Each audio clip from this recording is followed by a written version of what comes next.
y aquel que tenga oído, oiga lo que el Espíritu dice. Por eso, mis queridos, en esta ocasión vamos a abrir la palabra de Dios en la carta del hermano Pablo a los Efesios, capítulo 6, del verso 10 al 20, y está escrito así: por lo demás, sed fortalecidos en el Señor y en la fuerza de su poder. Vestíos de toda armadura de Dios para que podáis estar firmes contra las acechanzas del diablo. Porque nuestra lucha no es contra sangre ni carne, sino contra principados, potestades, contra los dominadores de este mundo tenebroso, contra las fuerzas espirituales del mal de las regiones celestes. Por lo tanto, tomad la armadura de Dios para que podáis resistir en el día malo, y después podáis permanecer inamovibles. Estad pues firmes, ceñidos con la verdad y vestidos con la coraza de la justicia, y calzados los pies con la preparación del Evangelio de la paz, tomando siempre el escudo de la fe, con el cual podréis apagar todos los dardos del fuego del maligno. Tomad el yelmo de la salvación y la espada del Espíritu, orando en todo tiempo en el Espíritu, y para todo esto orando con toda perseverancia y súplica por todos los santos y también por mí, para que me sea dada al abrir mi boca la palabra, para conocer con valentía el ministerio del Evangelio, por el cual soy embajador de cadenas, para el cual en Cristo yo soy usado para hablar como debo hacer. Amén. Bueno, mis queridos, esta carta el hermano Pablo la escribió desde Roma, en su primera prisión, en los años 60-61, cuando ahí quedó, y el hermano Pablo escribe esta carta para una iglesia que fue una iglesia extremadamente importante en el escenario del primer siglo. La iglesia de Éfeso, iglesia que el hermano Pablo plantó en su tercer viaje misionero. Y de norte a sur, el hermano Pablo experimentó un gran avivamiento, una iglesia que vio la idolatría retroceder, la hechicería retroceder y la palabra de Dios prevalecer. Una iglesia que plantó iglesias en toda la provincia de Asia Menor, que hoy llamamos Turquía. Y ahí el hermano Pablo vio los milagros como la manera como Dios estaba haciendo, obrando. Entonces él sale de esa ciudad, va a Jerusalén, es preso en Jerusalén, es transferido a Cesarea y va a ser juzgado en Roma. Y desde Roma él escribe esta carta. Esta epístola es llamada la reina de las epístolas paulinas. Es la carta más elocuente del hermano Pablo en lo que concierne a la doctrina de la iglesia. En el capítulo 1, el hermano Pablo trata de la soberana elección divina. En el capítulo 2, él muestra cómo estábamos antes de Cristo y ahora quiénes somos en Cristo. Retratando cómo judíos y gentiles tomaron una única iglesia, un único pueblo, un único rebaño. En el capítulo 3, él muestra ese misterio de Dios revelado ahora, en que los judíos y gentiles forman un único pueblo. En el capítulo 4, él muestra la unidad de esta iglesia, hablando de los dones espirituales. En el capítulo 5, él retrata para nosotros la práctica de esa vida cristiana, la necesidad de ser llenos del Espíritu Santo, la necesidad de tener una vida consagrada, una vida en familia de acuerdo con el proyecto de Dios. Y él va a cerrar esta carta trayéndonos una convocatoria para la batalla espiritual. Y en este aspecto no hay nadie neutro, no hay nadie en la cerca, no hay ninguna región neutra, no hay una Suiza en medio de Europa que está fuera o lejos de los combates y conflictos internacionales, no. Aquí o usted es un guerrero o usted es una víctima. Sabe, este probablemente no sea un asunto o un tema tan agradable a los oídos, y nos gustaría tener la postura del avestruz tal vez, que es meter la cabeza en la arena y pensar que el peligro no existe. Pero el peligro existe, él está allí, él está dentro de nosotros, él está a nuestro alrededor. Y si queremos tener una vida victoriosa, necesitamos saber contra quién estamos luchando.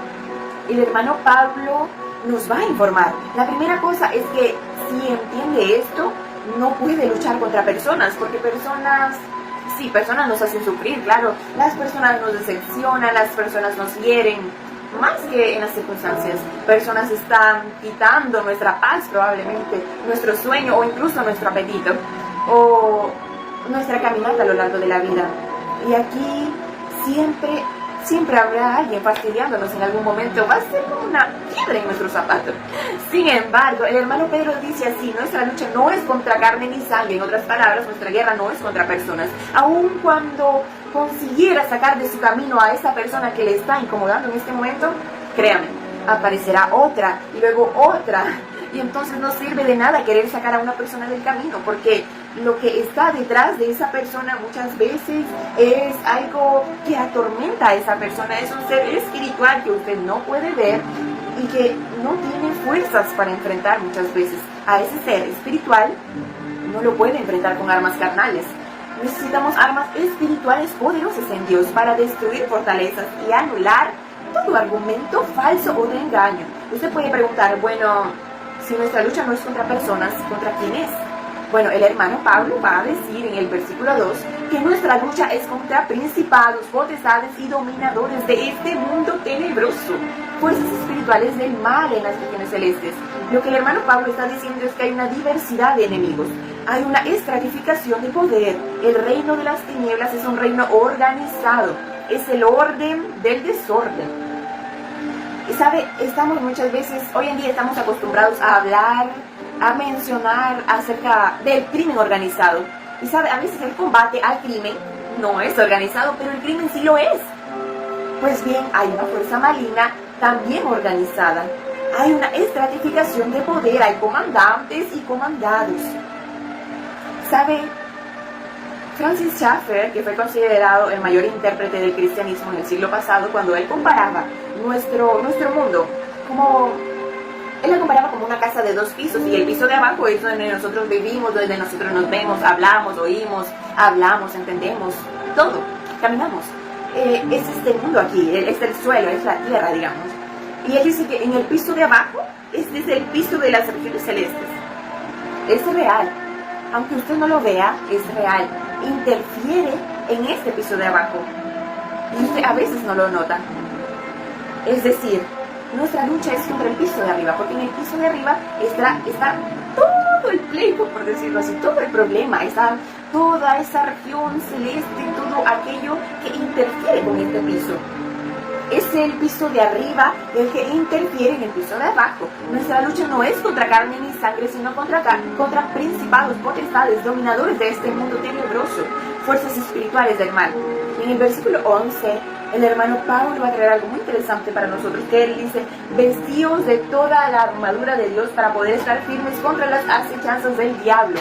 Y aquí él cita al líder de esa banda maligna.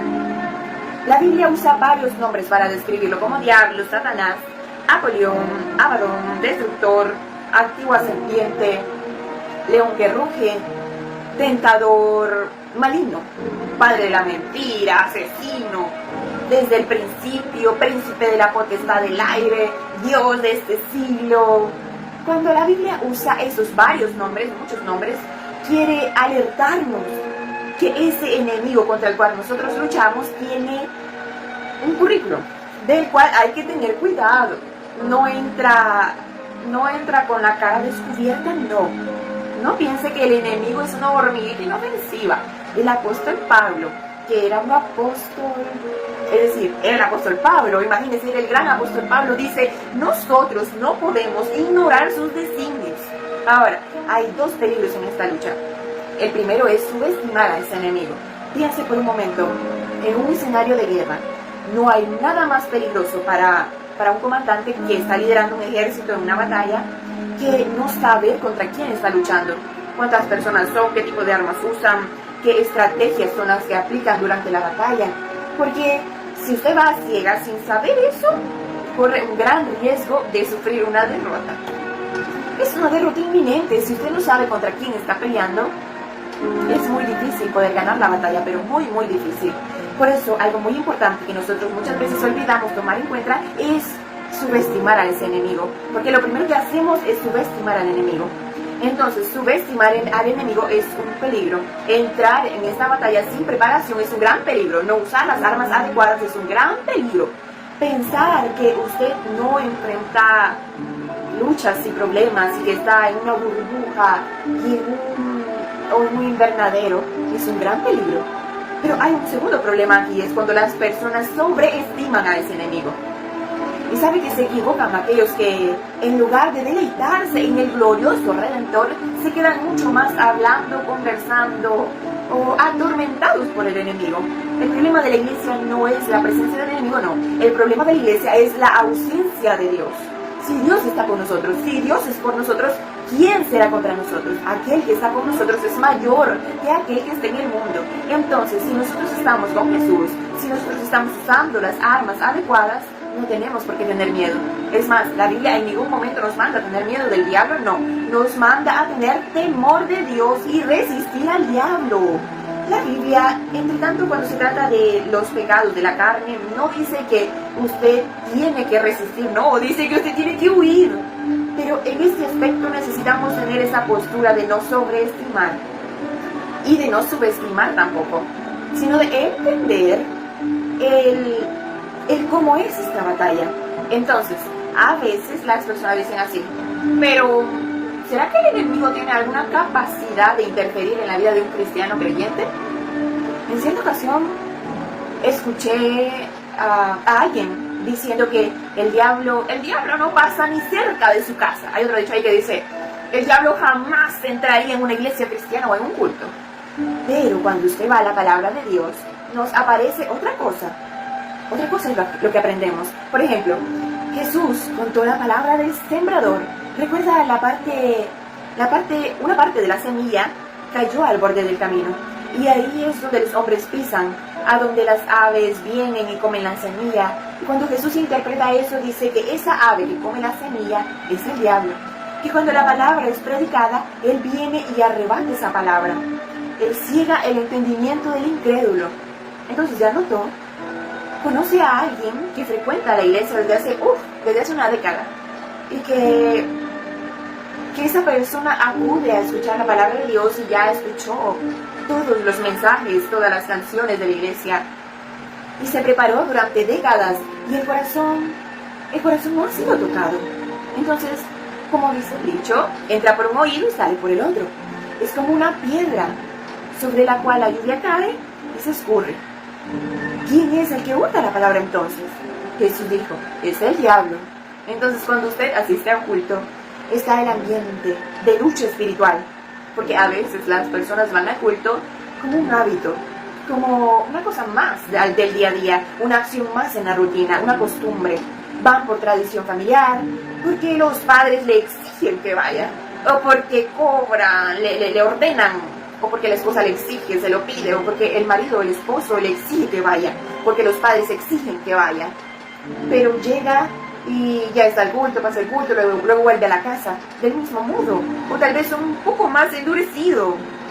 Entonces la Biblia dice que el diablo siembra la cizaña en medio del trigo de Dios.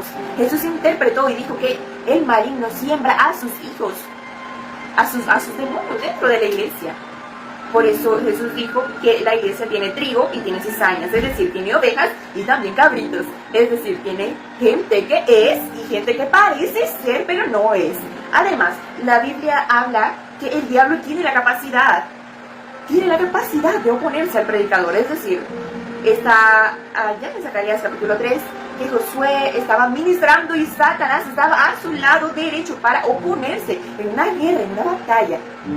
La Biblia dice que el enemigo oprime a personas con enfermedad.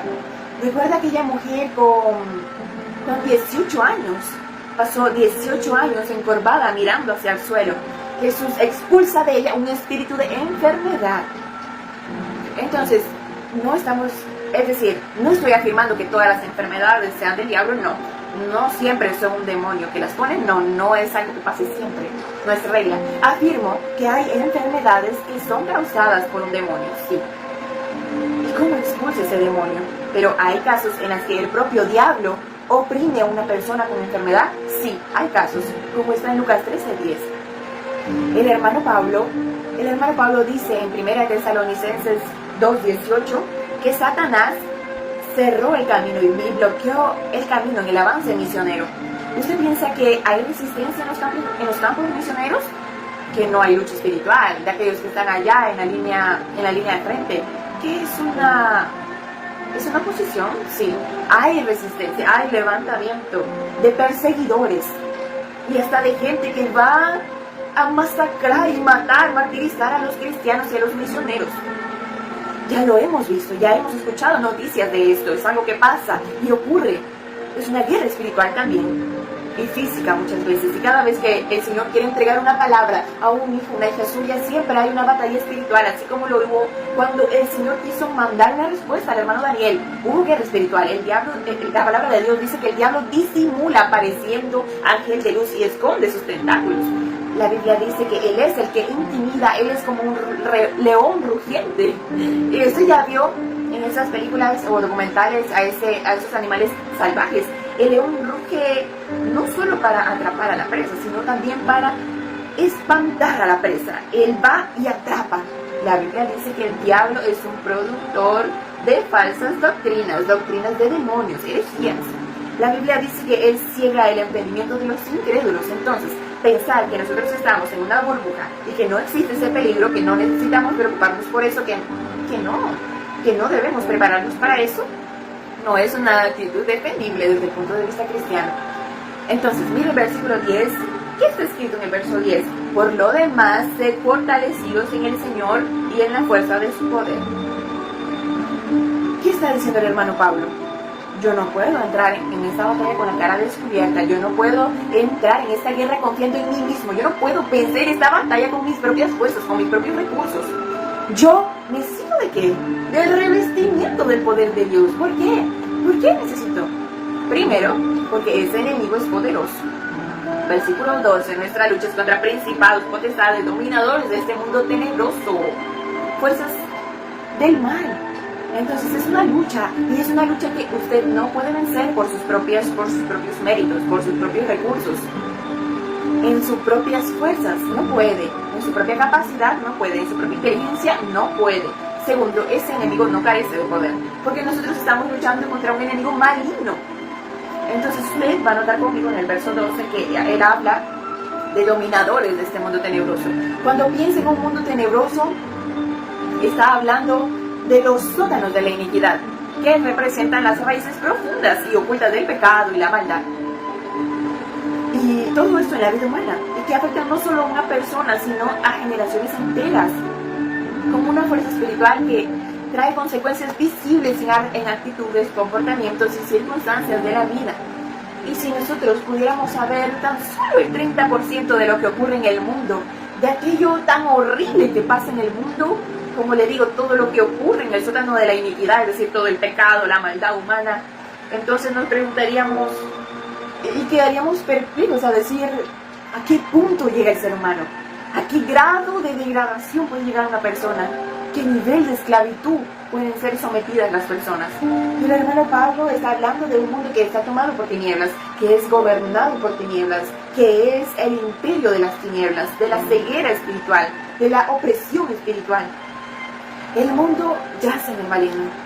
Cuando usted ve las filosofías siendo creadas y las ideologías siendo mantenidas, vicios terribles siendo promovidos, demonios, depravación, violencia, enfermedad, mentira, todo eso tiene detrás un orden espiritual maligno que incentiva, que impone eso en las personas. Pero más que eso, en tercer lugar, ¿por qué necesito poder? Porque necesito poder porque este enemigo, además de ser un enemigo poderoso, es también astuto. El verso 11 dice, revestíos de toda armadura de Dios, para poder estar firmes contra las acechanzas del diablo. Estas palabras, acechanza, es una palabra muy interesante. En el texto, la palabra griega, metodea. ¿De dónde viene métodos? ¿De dónde viene estratagema? De metodología. Formas diferentes, trampas diferentes, estratagemas diferentes, porque después de Dios tal vez nadie nos estudia más que el propio Satanás. Y entonces, aquella frase, que todos tienen un llamado, un talón de Aquiles, un punto vulnerable, y son tres áreas que son las más proclamadas, las áreas de debilidad humana, que ya sabemos que son el dinero, sexo y poder. Si usted investiga, por regla general, las personas son atrapadas en uno de esos, en cualquiera de los tres. Entonces, él tiene un arsenal. Si no logra de un modo, va a intentar por el otro. y sino por el otro. Y entonces a veces a veces usted puede pensar que es muy bueno en una área, que puede ser el área en la que piensa que usted es más fuerte y sea tal vez su área más vulnerable, porque en esas áreas no vigiladas no se descuide. No sé si ya se ha detenido a percibir que somos más vulnerables después de una victoria. ¿Ya se ha fijado en eso? Somos más vulnerables después de una victoria que en el calor del combate. ¿Por qué? Porque, por ejemplo, el hermano Elías, por ejemplo, que fue un gigante de Dios, que confrontó a Acab y confrontó al pueblo y confrontó a los profetas de Baal, que fue un gigante de Dios. Después de la retumbante victoria, después de la restauración de las lluvias, bastó un recadito de Jezabel para apartar los ojos de Dios y huir con miedo, queriendo morir. Entonces, cuidado con las victorias. Tenga mucho cuidado con las victorias, porque la tentación que viene al corazón es después de una victoria. Usted baja las armas y se pone en posición de descanso. Entonces, no sé si ha notado en las películas de guerra, pero por regla general, cuando usted está viendo una película de guerra, hay una escena, comienza como una escena tranquila, soldados sudando, relajados, conversando, riendo, recordando algunas cosas graciosas o bonitas del pasado, se ríen, y en un ratito las cosas estallan y estallan fuerte. ¿Han notado eso? Y de repente mira hacia el otro lado y el enemigo parece que está desanimado, no se manifiesta, o hasta retiró a sus combatientes, y como se piensa que está desistiendo de la guerra. No, él está reformulando el método para volver de una manera contundente, aplastante. Entonces, necesitamos, mis queridos, aún en ese poder, porque el verso 3 dice: por tanto, tomad las armas de Dios para que podáis resistir en el día malo. Y después de haber vencido todo, permanecer inamovibles. ¿Sabe? Existe un día que la Biblia llama el día malo. Son aquellos días en los que despierta y parece como si tuviera un nudo en la garganta, o siente una angustia o preocupación que no sabe de dónde viene. Parece como si el mundo estuviera cayendo sobre su cabeza y los problemas vienen como racimos, vienen por montones, no vienen solos. Cuando vienen en paquete entero. Cuando una persona le perturba, no es solo esa que perturba, no. Otras se levantan el mismo día a perturbarle más. Entonces es importante entender que existe ese día malo. Estamos hablando de batalla. Ahora piense por un momento, estamos hablando de batalla. ¿Dónde piensa usted que el enemigo va a desplegar a sus agentes más peligrosos? Porque el enemigo no presiona al creyente. El hermano Pablo dice que viene el día malo. Está hablando para la iglesia, está hablando para usted, está hablando para mí. Existe ese día malo. Entonces necesitamos entender que nuestra vida está en las manos de Dios, que aunque suframos algún revés, el plan de Dios en nuestra vida no va a ser frustrado. Hay momentos en que no entendemos, momentos en los cuales no entendemos el propósito, no comprendemos el motivo. Y hay momentos que parecen como que las cosas no están funcionando, no están yendo de la manera que esperábamos o de la manera que se suponía debían salir las cosas. Y que la cosa está demasiado complicada. Y es Dios quien está actuando milagrosamente. A pesar de todo, es Dios quien actúa milagrosamente para un proyecto mayor, con resultados aún más avanzados. Pero necesitamos entender otra cosa. En el siguiente versículo dice: por lo tanto, tomad toda la armadura de Dios. Y después de haber vencido, permanecer inamovibles. Inamovibles. Entonces, si alcanzó una victoria, si logró un éxito en esa área, en este día, en esas circunstancias, no piense usted que la lucha acabó. No. Después de que venció todo, no tome vacaciones de Dios. No se aparte de Dios. No diga: ay, acabó el problema, recibí sanidad, ay, recibí la bendición, ay, pagué lo que debía, ay, obtuve lo que quería, obtuve lo que pedí, listo, ya. No es así. Permanezca en Dios, permanezca inamovible, permanezca atento, permanezca vigilante. Entonces el apóstol Pablo quería y quiere con esta carta, quería encaminarle al cierre, quería decirle que necesitamos poder, porque esta lucha es espiritual y necesitamos armas espirituales. Por esta razón dice: estar pues firmes, ceñidos con la verdad. Entonces la verdad no puede ser negociada. Y luego dice más: vestidos de la coraza de la justicia. Y no es su justicia o mi justicia, es la justicia de Cristo en usted y en mí. La justicia de Cristo. El versículo 15 dice, tú necesitas calzar los pies con la preparación del Evangelio de la paz. Tú no puedes abrir la mano del Evangelio. No puedes echar el Evangelio de su vida, no puede. Él dice, tomando el escudo de la fe con el cual podréis apagar todos los dardos encendidos del maligno. Y usted necesita usar ese escudo protector cuando viene una duda, cuando viene un pensamiento incorrecto, cuando viene alguna dificultad y piensa, Dios mío, pero ¿será que es esto mismo? ¿Qué es esto? ¿Será que estoy pensando esto de verdad? ¿Será que...? Y usted pone el escudo de la fe y ese dardo encendido del maligno está apagado. Entonces apague ese dardo encendido del maligno, apáguelo con el escudo de la fe y diga, no, yo soy de Jesús, yo pertenezco a Jesús, mi corazón es de Jesús, mi mente es del Señor, mis valores son de Él y yo no acepto ese tipo de pensamientos. Entonces él dice más, en el versículo 17 dice, tomad también el yelmo de la salvación, es decir, su mente. Necesita estar afirmado o afirmada en que usted sí cree, si ya ha creído en el Señor Jesús, ya está salvo, que el diablo es es el padre de la duda. El diablo es el padre de la duda. Entonces va a empezar, ¿crees que será verdad? ¿Crees que es para ti? ¿Crees? ¿Estás seguro que puedes? No. ¿Crees que el Señor te daría algo tan grande? No, tú no eres capaz. Entonces empieza la duda. Sin embargo, donde Dios pone certeza, el diablo pone duda. Entonces alimente su mente con la verdad, que usted, si creyó en el Señor Jesús, si está seguro en sus manos, necesita usar la espada del Espíritu, que es la palabra de Dios. La espada es el arma de defensa. Es el arma de defensa, arma de ataque. Todo eso necesita estar regado de oración, conforme al versículo 18. Y luego el verso 19 y 20 que dice, y también para mí, para que me sea dada palabra al abrir mi boca, a fin de dar a conocer con intrepidez el ministerio del Evangelio, por el cual soy embajador de cadenas.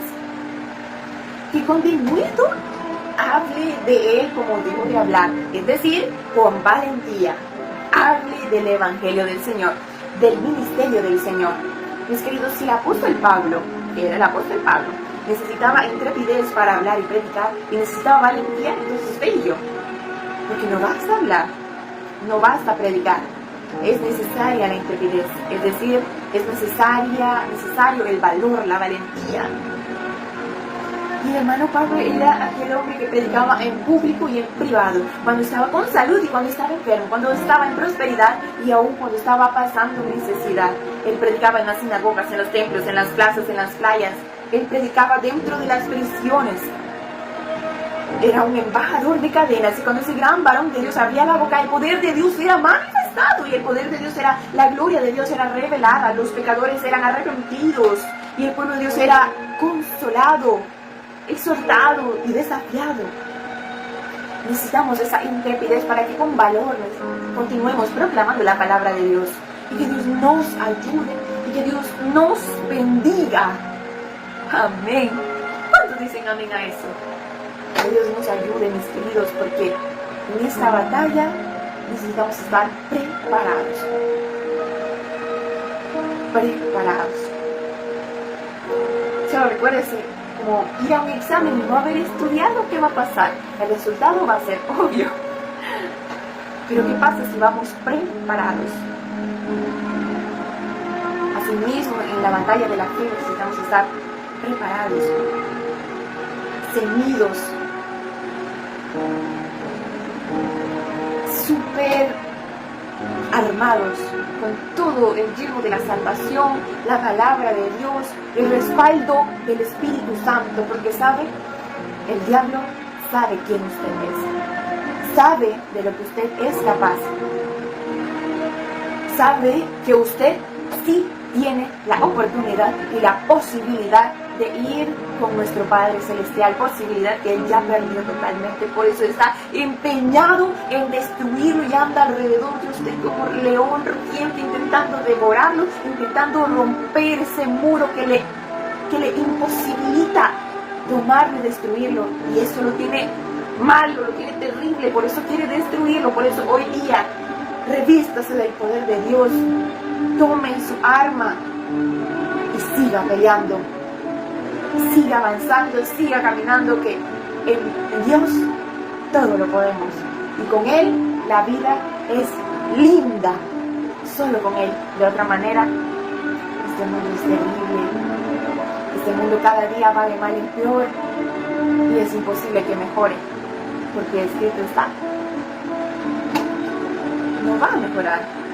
Pero en usted y en mí está la posibilidad de hacer un cambio, salir adelante, seguir luchando, seguir orando, seguir guerreando, seguir corriendo esta caminata, seguir caminando, seguir avanzando hasta llegar a la meta y poder ver a nuestro Padre Celestial y abrazarlo una vez más. Por eso, mi querido, siga adelante, que usted puede, porque todo lo podemos en Cristo que nos fortalece. Amén, mis queridos. Entonces, hemos llegado al final de esta palabra. Le doy gracias a mi Padre Celestial por esta palabra que era para usted y era para mí también.